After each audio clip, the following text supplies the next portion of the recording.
నమస్తే, KVC news స్వాగతం. ప్రతిక్షణం సామాన్యుడి పక్షం. నేను మీ చలపతి. నేటి వార్త.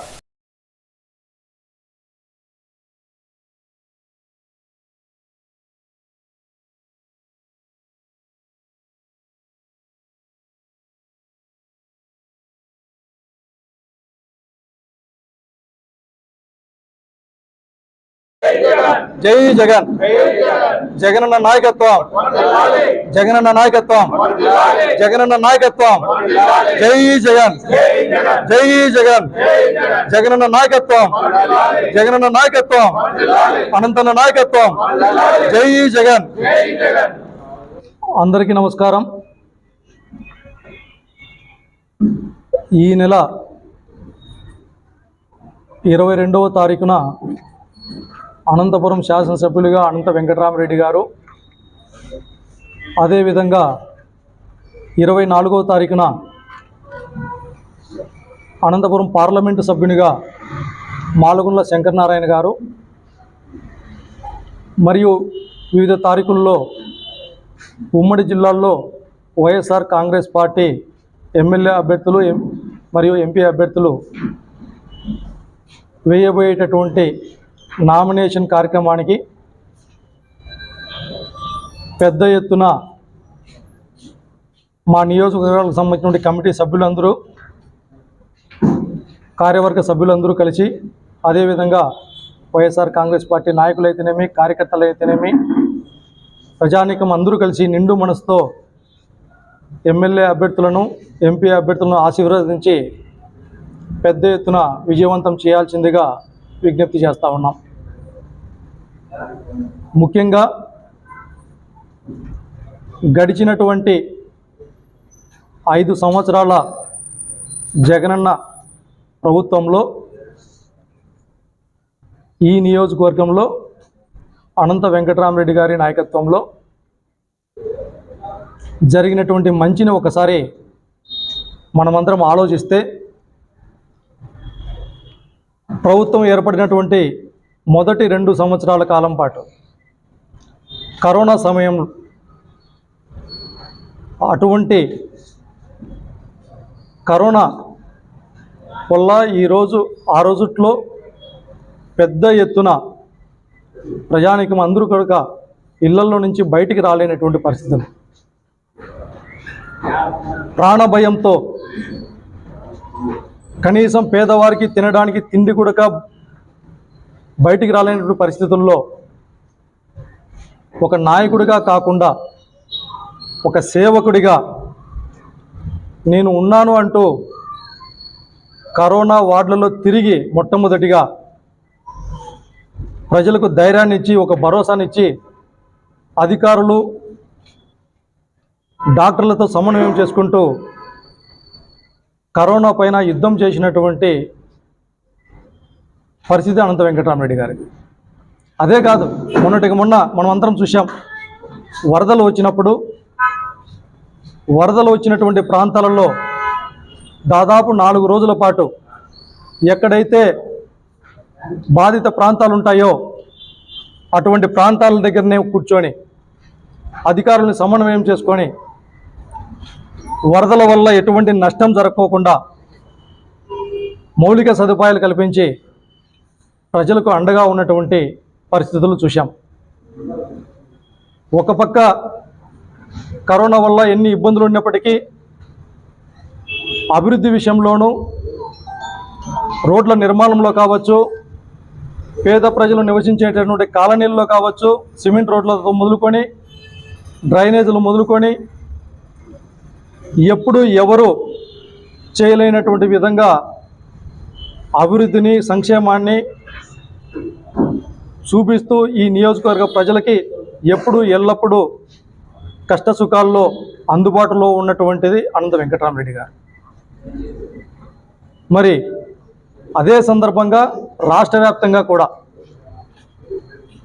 జగనన్న ముఖ్యమంత్రిగా ప్రమాణ స్వీకారం చేసినటువంటి రోజు నుంచి కూడా ఈ రాష్ట్రంలో ఏ ఒక్క పేదవాడు కూడా పలానా సమస్య ఉంది, ఆ సమస్య పరిష్కారం కోసం అధికారుల చుట్టూ, నాయకుల చుట్టూ పదే తిరిగేటటువంటి గతంలో ఉన్నటువంటి పరిస్థితులను తరిమి కొట్టాలి.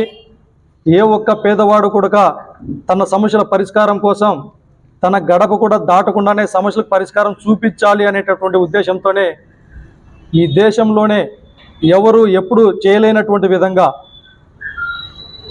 గ్రామ స్వరాజ్యాన్ని తీసుకొని వచ్చి అధికారులని నాయకులని పదే పదే ప్రజల గుమ్మం దగ్గరికే పంపించినటువంటి చరిత్ర ఈ రాజకీయ చరిత్రలోనే, ఈ దేశ చరిత్రలోనే ఎక్కడా చూడనటువంటి పరిస్థితి.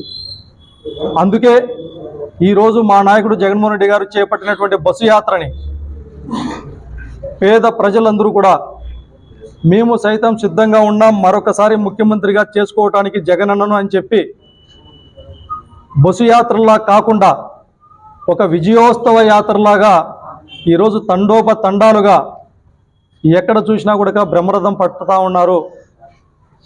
జగనన్నను చూడటానికి, జగనన్నతో మాట్లాడటానికి, జగనన్న చెప్పినటువంటి వినడానికి.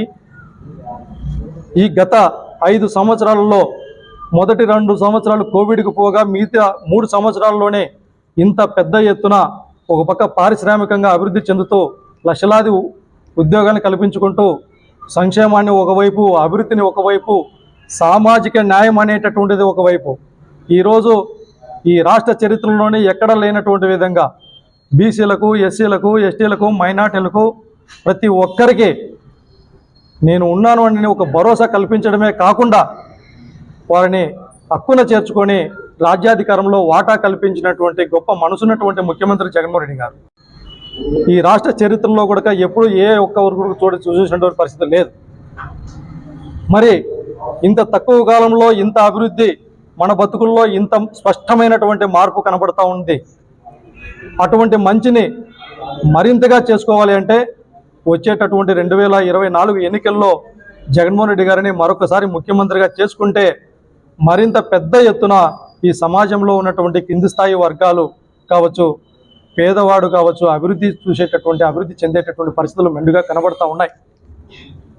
అందుకే ఈ రాష్ట్రంలో ఉన్నటువంటి ప్రతి ఒక్క పేదవాడు కూడా స్పష్టమైనటువంటి విధానంతో, స్పష్టమైనటువంటి ఆలోచనలతో జగనన్నను ముఖ్యమంత్రి చేసుకోవటానికి ఒక సింబాలిక్గా ఈరోజు జరుగుతున్నటువంటి బస్సు యాత్రని కనీ విని ఎరుగిన రీతిలో రాష్ట్ర వ్యాప్తంగా చాలా విజయవంతం చేస్తూ ఉన్నారు. మరొక పక్క ఇటువంటి జగనన్నకు ఉండేటటువంటి ఆదరణని మరొకసారి ముఖ్యమంత్రి అవబోతున్నాడు అనేటటువంటిది స్పష్టమైనటువంటి విధానంలో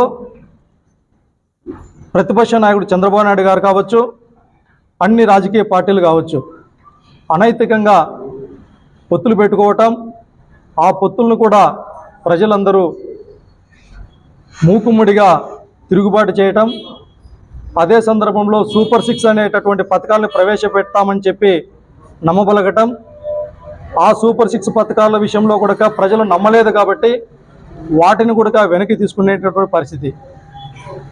ఒక పక్కనేమో వారు చేసినటువంటి వారాహి బస్సు యాత్ర కావచ్చు, వారు చేసినటువంటి యాత్రలన్నీ ప్రజలు తిరస్కరిస్తున్నారు కాబట్టి ఈరోజు జగనన్నను ఏదో ఒక విధంగా ఇబ్బందులు పెట్టాల్సినటువంటి పరిస్థితులలో కుట్రల కుతంత్రాలు జరుగుతూ ఉన్నాయి. మేము చెప్తా ఉన్నాం, ఈ రాష్ట్రంలో ఉన్నటువంటి ప్రజానికానికి, బీసీ, ఎస్సీ, మైనార్టీ సోదరులకందరికీ మన బతుకుల్లో స్పష్టమైనటువంటి మార్పు కనబడతా ఉంది. ఇప్పుడిప్పుడే ఎన్నికలు వచ్చినప్పుడు మాత్రమే మనం కనబడతా ఉంటాం. కొన్ని రాజకీయ పార్టీలకి ఎన్నికలు అయిన తర్వాత మనల్ని అధపాలానికి తొక్కేటటువంటి పరిస్థితులు గతంలో చూసాం. 2014లో చూసాం, స్పష్టంగా చూసాం. అటువంటి తప్పు మరొకసారి చేయకుండా ఎక్కడైనా, ఎవరికైనా, ఎప్పుడైనా చిన్న చిన్న అభిప్రాయ భేదాలు ఉన్నప్పటికీ వాటినన్నింటిని పక్కన పెట్టి పేదవాడి భవిష్యత్తు కోసం, పేదవాడి ఆత్మగౌరవం కోసం జగనన్నను మరొకసారి ముఖ్యమంత్రి చేసుకోవాల్సినటువంటి ఆవశ్యకత మనందరిపైన ఉంది అనేసి ఈ సందర్భంగా తెలియజేస్తూ ఉన్నాను. ముఖ్యంగా ఈ వైఎస్ఆర్ కాంగ్రెస్ పార్టీ అనేటటువంటిది పేదవాడు పార్టీ. పేదలు ఇది నా పార్టీ, మన పార్టీ అనుకున్నారు కాబట్టి ఈ రాష్ట్రంలో ఎక్కడా లేనటువంటి విధంగా జగనన్నని ఆదరిస్తూ ఉన్నారు. జగనన్న అంటే ఒక భరోసా. ఒక పక్క జగనన్న స్పష్టంగా చెప్తా ఉన్నాడు, మేము సిద్ధంగా ఉన్నాం అమ్మఒడి ఇవ్వటానికి, మేము సిద్ధంగా ఉన్నాం రైతు భరోసా ఇవ్వడానికి, మేము సిద్ధంగా ఉన్నాం విదేశీ విద్యా దీవెన ఇవ్వడానికి మేము సిద్ధంగా ఉన్నాం, లక్షల ఉద్యోగాలు కల్పించడానికి మేము సిద్ధంగా ఉన్నాం, అభివృద్ధి చేయడానికి మేము సిద్ధంగా ఉన్నాం, ప్రతి ఒక్క సంక్షేమ కార్యక్రమాన్ని పేదవాడి అభివృద్ధి కోసం ముందుకు తీసుకొని పోవడానికి అనేసి మేము సిద్ధంగా ఉన్నాం, సామాజిక న్యాయాన్ని మరింత ముందుకు తీసుకొని పోవడానికి అనేసి ఈరోజు జగనన్న ఒక పక్క చెబుతూ ఉంటే, జరిగినటువంటి మంచిని చెబుతూ ఉన్నాడు, జరగబోయేటటువంటి మంచిని కూడా చెప్తా ఉంటే ప్రతిపక్ష పార్టీలు మాత్రం కేవలం గతంలో ఏమి చేశామో చెప్పలేకపోతే భవిష్యత్తులో ఏమి చేస్తామో చెప్పలేకపోతున్నారు, ఒక ఆత్మన్యూనత భావంలో ఏర్పడినారు. కాబట్టే ఇటువంటి స్పష్టమైనటువంటి విధి విధానాలతో ఈ రాష్ట్రంలో ఉన్నటువంటి ఏ ఒక్క పేదవాడు కూడా వైఎస్ఆర్ కాంగ్రెస్ మా నాయకులు కావచ్చు, ఈ రాష్ట్రం ప్రతి ఒక్కరు కూడా మభ్యపడాల్సినటువంటి అవసరం లేదు. వచ్చేటటువంటి 2024 ఎన్నికల్లో జగనన్నని ముఖ్యమంత్రిగా చేసుకుందాం. అదేవిధంగా ఈ ఉమ్మడి అనంతపురం జిల్లాలో అన్ని నియోజకవర్గాల్లో పెద్ద ఎత్తున బీసీ సంక్షేమ సంఘం సంబంధించినటువంటి కార్యవర్గ సభ్యులందరూ కూడా భారీ ఎత్తున ఎక్కడికక్కడ అన్ని నియోజకవర్గాల్లో కూడా వారి కమిటీల ఆధ్వర్యంలో పెద్ద ఎత్తున కార్యక్రమాలు చేపట్టి వైఎస్ఆర్ కాంగ్రెస్ పార్టీ విజయానికి తోడ్పాటును అందించాల్సిందిగా కోరుతా ఉన్నాం. ఎందుకు అంటే ఈ రాష్ట్రంలో ఎక్కడ లేనటువంటి విధంగా, ఎప్పుడు లేనటువంటి విధంగా సామాజిక న్యాయం విధానంలో భాగంగానే సామాజిక న్యాయాన్ని కేవలం టీవీలకో పేపర్లకో పరిమితమైనటువంటి రోజు నుంచి ఈరోజు చేతల్లో చూపించినటువంటి ఘనత జగన్మోహన్ రెడ్డి గారిది. ఈరోజు ఎన్నో అత్యధికమైనటువంటి సీట్లను కేటాయించారు. ఎమ్మెల్యే పదవులు కావచ్చు, ఎంపీ పదవులు కావచ్చు, మంత్రుల పదవుల్లో కావచ్చు, అదేవిధంగా వార్డు మెంబర్లు మొదలుకొని మంత్రి స్థాయి వరకు ఎక్కడా లేనటువంటి విధంగా ఈ దేశంలో సామాజిక న్యాయానికి ఒక అర్థం తీసుకొని వచ్చినటువంటి ఘనత జగన్మోహన్ రెడ్డిది. కాబట్టి మరొకసారి ఆదరించండి, నిండు మనసుతో జగనన్నని మరొకసారి ముఖ్యమంత్రిని చేసుకుందాం. ఇక్కడ ఈ నియోజకవర్గంలో కూడా ఎప్పుడు ఎవరు చేయలేనటువంటి విధంగా అనంత వెంకటరామరెడ్డి గారు అభివృద్ధిని చేశారు. కాబట్టి మరొకసారి ఆశీర్వదించాలని కోరుతూ జరగబోయేటువంటి ప్రతి కార్యక్రమాన్ని విజయవంతం చేయాలా. అదేవిధంగా ఎంపీ అభ్యర్థిగా మాలగుండ్ల శంకర్ నారాయణ గారు మృదు స్వభావి, ఆయన కూడా ఎంతో సుదీర్ఘమైనటువంటి అనుభవం ఉంది. కాబట్టి మరింత మంచి చేసుకునేటువంటి ప్రయత్నం చేద్దాం. అందరం కలిసి ఏకతాటపైన నిలబడి వైఎస్ఆర్ కాంగ్రెస్ పార్టీ అభివృద్ధికి తోడ్పాటును అందిస్తామనేసి ఈ సందర్భంగా మీడియా ముఖంగా ఈరోజు ఇక్కడికి వచ్చినటువంటి ప్రతి ఒక్కరి సందర్భంగా తెలియజేస్తూ ఉన్నాం. ఇంతటితో నేటి వార్త సమాప్తం. మరిన్ని వార్తా విశేషాలతో మీ ముందుకు వస్తుంది KV's news. Until then signing off మీ కేవీ చలపతి.